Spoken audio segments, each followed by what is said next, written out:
Okay, so when we look at biodiversity on the planet today, one of the things that we're interested in doing is trying to understand when did that biodiversity evolve.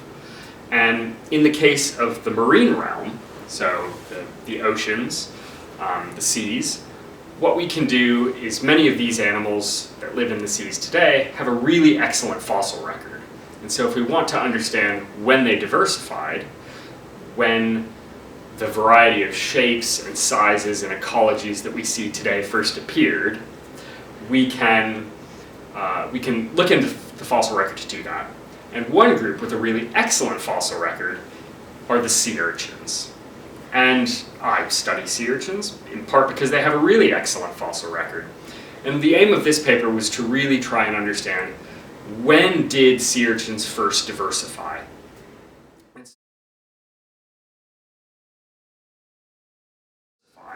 And so what we did was we went across to a wide variety of museums, places like the Natural History Museum in London, the National Museums of Scotland up in Edinburgh, to really try and characterize the variety of different shapes and sizes and ecologies of these different fossil sea urchins to try and understand their interrelationships.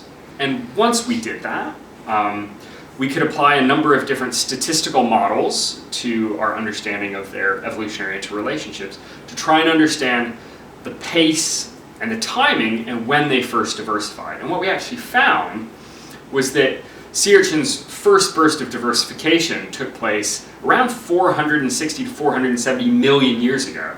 So this goes back to what we call the Ordovician period, and this is much older, for instance, than the dinosaurs. So this first burst of sea urchin diversification was actually very ancient in the scheme of evolutionary history.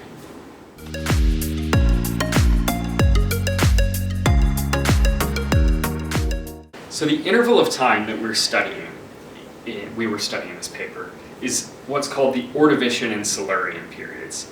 And during this time, there's a large mass extinction event where huge numbers of different animal groups went extinct, including many of the sea urchins that we were studying.